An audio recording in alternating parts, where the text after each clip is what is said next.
postcard of light blue water, warm island breezes, lush rainforest, tropical paradise. Everything is hotter here, and I'm not just talking temperatures.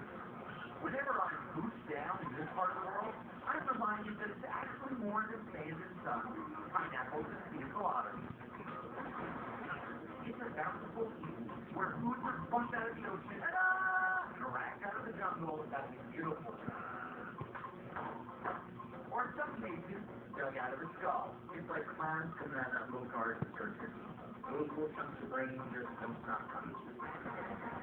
In Little Haiti, breakfast can stare back at you from the bottom of your bowl. Most importantly, is the beef. Oh. Yeah, that's pretty curious. And lunch can invite you back to Cuba if you're not